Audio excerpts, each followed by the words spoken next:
Silent scan. Silent scan. हमारा इस भौतिक संसार में जन्म होता है। धीरे धीरे हमें इस माया रूपी संसार के बारे में ज्ञान हो जाता है। इसके साथ ही हमारी कुछ इच्छाएं भी आ जाती हैं, कुछ मान्यताएं भी आ जाती हैं, कुछ धारणाएं भी आ जाती हैं। कुछ सपने हमारे पूरे हो जाते हैं, कुछ सपने हमारे अधूरे रहते हैं, लेकिन फिर भी हम अपनी इच्छाओं पर काम ही कर रहे होते हैं। इस संसार को काफी हद तक जी लेने के बाद इस माया रूपी संसार की कई सारी आसक्तियों के साथ हमारा जीवन चल रहा होता है। कुछ लोग हमें पसंद आते हैं, कुछ लोग हमें नापसंद आते हैं, और जो लोग हमें पसंद नहीं आते हैं, कुछ वक्त पहले वो हमारे पसंदीदा इंसान हुआ करते थे। एक तरह से हमारे करीबियों द्वारा ही हमारे साथ विश्वासघात किया जाता है, जो कि हम एक्सेप्ट भी नहीं कर पाते हैं, क्योंकि वो रिश्ते हमारे बहुत करीब होते हैं। तो जब हमारे साथ कोई धोखा होता है जो कि हमें भीतर से झकझोर कर रख देता है, तो उसके बाद हमें ईश्वर याद आने लगते हैं, या फिर हमारी आध्यात्मिक यात्रा की शुरुआत हो जाती है। और ये जो धोखे होते हैं या फिर जो ये विश्वासघात होते हैं, ये अपने पारिवारिक रिश्तों द्वारा भी हमारे साथ हो सकते हैं, या फिर हमारे बिजनेस पार्टनर द्वारा भी हमारे साथ किए जा सकते हैं। टोटल मिलाकर ये हमें आंतरिक स्तर पर क्षति पहुंचाते हैं, जिन्हें हम एक्सेप्ट भी नहीं कर पाते हैं कि जिस पर मुझे इतना ज्यादा भरोसा हुआ करता था, वो मेरे साथ ऐसा कैसे कर सकता है। एक तरह से हम दुखों के आवरण में आ जाते हैं, लेकिन साथ में हमारी आध्यात्मिक जर्नी की शुरुआत भी हो जाती है। आध्यात्मिक जर्नी के शुरुआती चरण में जो भी बुरा हमारे साथ हो रहा होता है, हम उस बुरे को ठीक करना चाहते हैं। मतलब जिस भी तरह के दुख हमारे जीवन में चल रहे होते हैं, उन दुखों को हम सुख में कन्वर्ट करना चाहते हैं। मतलब माया वाले सुख हम प्राप्त करना चाहते हैं।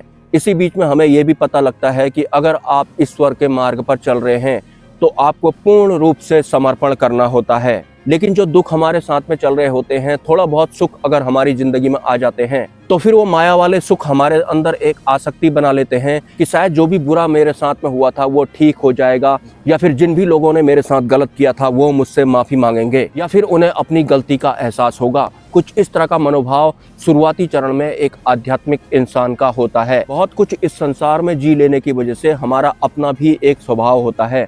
हमें कुछ लोग पसंद नहीं आते हैं, कुछ लोग हमें पसंद आते हैं, कुछ चीजें हमें पसंद आती हैं, कुछ चीजें हमें नहीं पसंद आती हैं। ठीक इसी तरह से जो अन्य इंसान इस भौतिक जगत में होते हैं, भले ही वो अपने हों या फिर बाहर के क्यों ना हो, उनका भी एक अपना पर्टिकुलर स्वभाव होता है। मतलब सबका अपना अपना स्वभाव होता है, और शुरुआत में हम किसी भी दूसरे इंसान के स्वभाव को नहीं जानते हैं। हम जैसे हैं, हम सोचते हैं कि वो भी ऐसे ही होंगे, लेकिन सबके स्वभाव अलग अलग होते हैं। ये इंसान टू इंसान जिस भी तरह के पंगेबाजी हमारे इस भौतिक संसार में चलती है, ये अलग अलग स्वभाव होने की वजह से चलती है। हर कोई इंसान अपने अपने स्वभाव के अधीन होता है, और वो अपनी अपनी जगह में सही होता है, और ये उन्हें आसक्ति भी होती है, लेकिन ये सभी माया वाली आसक्तियां होती हैं। तो इस दुनिया में बहुत तरह के धोखे खा लेने के बाद, या फिर बहुत तरह के जो विश्वासघात होते हैं, सबको जी लेने के बाद इंसान की जब आध्यात्मिक यात्रा की शुरुआत होती है, तो वो ईश्वर से कहता है कि ये लोग अच्छे नहीं है, ये लोग मुझे नहीं दिखने चाहिए, या फिर इनसे मेरा मिलना नहीं होना चाहिए, या फिर जो व्यवस्थाएं मुझे अच्छी लगती हैं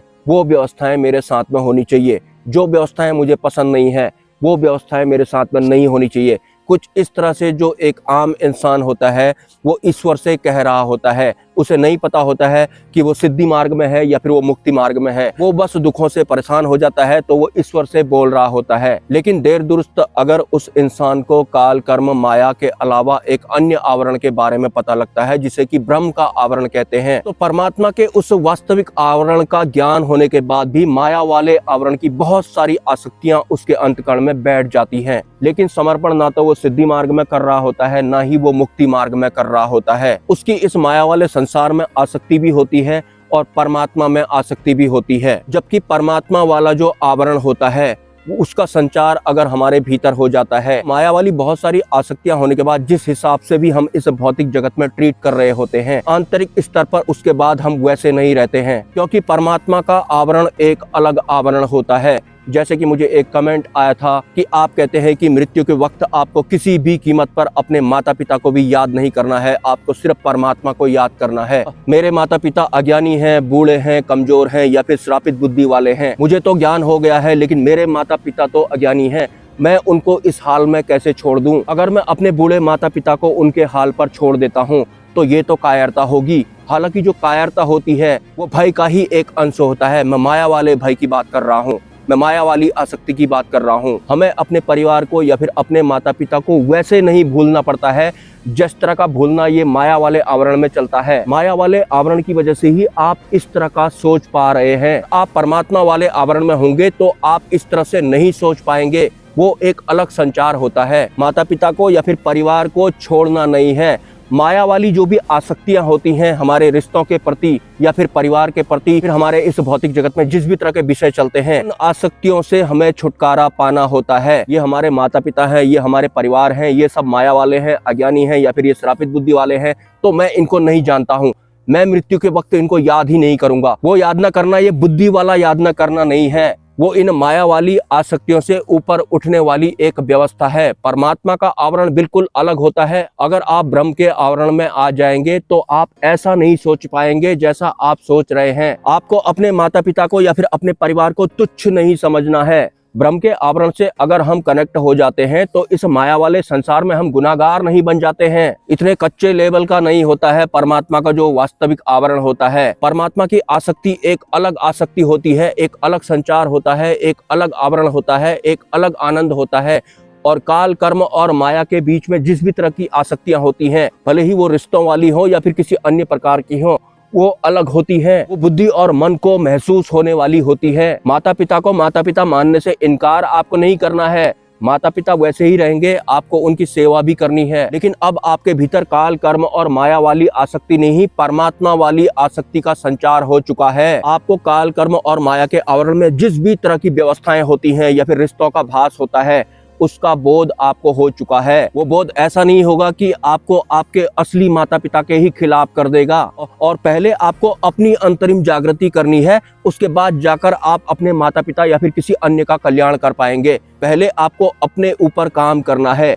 काल कर्म और माया के आवरण में आपके दिलो दिमाग पर इस तरह के ख्याल आ रहे हैं, मैं अगर अपनी मृत्यु को सफल बनाना चाहता हूं या फिर मोक्ष प्राप्त करना चाहता हूं तो मृत्यु के वक्त मुझे अपने माता पिता या फिर किसी भी तरह के रिश्ते को याद नहीं करना है, इनको भूल जाना है। आपको आसक्तियों का बोध होना है। माया वाले आवरण में जिस भी तरह की आसक्तियां होती हैं, यहाँ पर बहुत तरह की आसक्तियां और सिर्फ एक परम आसक्ति जिसे कि परमात्मा वाला आवरण कहते हैं के बीच में फाइट चल रही है। आंतरिक स्तर पर आपकी ये लड़ाई होती है और धीरे धीरे जो बाकी की आसक्तियां होती हैं, जिनकी आपको फिक्र हो रही है या फिर इनको खो देने का भय जैसा आपके अंदर बैठा हुआ है, ये सब नहीं होता है। परमात्मा के आवरण को आपने इतना लो लेवल का समझ रखा है क्या कि अगर आप परमात्मा के आवरण में शामिल हो जाते हैं तो बाकी के लोगों को आप टर्मिनेट कर देंगे, क्योंकि वो माया वाले आवरण में है, वो एक लो लेवल वाले आवरण में है। टर्मिनेट आपको किसी को नहीं करना है।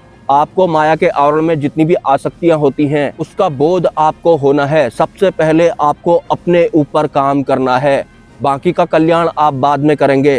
पहले आपको माया वाली जो आसक्तियां होती हैं, जो कि अभी आपको ऐसा लग रहा है कि जब आप ब्रह्म के आवरण से कनेक्ट हो जाएंगे तो भी ये ऐसी ही रहेंगी, तो भी मुझे मेरे अज्ञानी माता पिता या फिर बूढ़े माता पिता या फिर जिस भी तरह की आसक्तियां आपकी हैं, ये तब भी मुझे काटने को ही आएंगी। क्योंकि एक ने अपने वीडियो में बोला था, अगर आपको अपना जीवन सफल करना है तो मृत्यु के वक्त आपको पारिवारिक रिश्तों का गुणगान नहीं करना है। और ऐसा आप तब कर पाएंगे जब परमात्मा में आपकी दृढ़ आसक्ति होगी। माया वाले आवरण में बहुत तरह की आसक्तियां होती हैं, कोई रोकर आपको अपनी तरफ करने की कोशिश करेगा। माया के आवरण में बहुत तरह की चेतनाएं होती हैं जो आपको अपने अधीन करने की पूर्ण रूप से कोशिश करेंगी मृत्यु के वक्त भी। तो इससे पहले ही आपको काल कर्म और माया के अंडर में जो बहुत तरह की आसक्तियां चलती हैं उसका बोध हो जाना है आपको। और वो आपको तब होगा जब आप सत्य मार्ग पर चलेंगे, वास्तविक परमात्मा में आसक्ति बनाकर आप चलेंगे। और वैसे भी हम परमात्मा के ही अंश हैं। इसके अलावा हम इस संसार में जो भी हैं, भौतिक शरीर वाली बात कर रहा हूँ, वो काल कर्म और माया के आवरण की वजह से हैं, वरना वास्तव में तो हम सिर्फ परमात्मा के ही अंश हैं। एक और कमेंट आया था मुझे कि जो सांसारिक इंसान होते हैं उनके अपने परिवार में, संपत्ति में जो अन्य तरह के मोह वगैरह होते हैं वो उसमें ही चिपके रहते हैं, वो एंड पॉइंट तक उसमें ही चिपके रहते हैं। वो चाह करके भी इनसे पीछा नहीं छुटा सकते हैं। उनके बहुत सारे जन्मों के संस्कार उनसे ये सब करवा देते हैं। और ये भी सतपुरुष ने बोला था, ऐसा उन्होंने कमेंट किया था। सतपुरुष ने भले ही ऐसा बोला हो, आपको ऐसा कमेंट बिल्कुल भी नहीं करना चाहिए। क्योंकि बहुत सारे सांसारिक लोगों में अगर किसी ने परमात्मा में दृढ़ आसक्ति बना ली होगी क्योंकि चांसेस हमेशा बने रहते हैं, तो फिर वो माया वाले इन आवरणों से ऊंचा भी उठ सकता है, क्योंकि परमात्मा जो होते हैं या फिर जो ब्रह्म होते हैं वो क्षण में घटित हो जाते हैं। आपका ये वाला कमेंट देखकर जो सांसारिक इंसान होंगे, जो कि अपने बीवी बच्चों से चिपके रहते होंगे, संपत्ति से चिपके रहते होंगे, रिश्तेदारों से चिपके रहते होंगे, सिर्फ और सिर्फ अपने ही दुख और दर्दों से या फिर सुख से चिपके रहते होंगे, वो अगर इस कमेंट को देख लेंगे तो उनकी आखिरी उम्मीद भी टूट जाएगी। आपको सिर्फ अपना नहीं, बाकी लोगों का भी ख्याल रखना है कि आपका इस तरह का लिखने की वजह से कहीं कोई दूसरा इंसान सतमार्ग से वापस तो नहीं आ जाएगा माया के आवरण में। इस विषय पर आगे मैं अभी चर्चा जारी रखूंगा। हालांकि जो काल, कर्म और माया हैं काफ़ी प्रभावी हो चुके हैं, मुझे तरह तरह से रोकने की कोशिशें की जा रही हैं, तो मैं बहुत पहले से बोलने में लगा हुआ हूं कि स्वेच्छा से सपोर्ट किया कीजिए। मिलते हैं किसी नेक्स्ट वीडियो में। नमस्कार। Silent scan. Silent scan. Silent scan. Silent scan. Silent scan. Silent scan. Silent scan. Silent scan. Silent scan. Silent scan.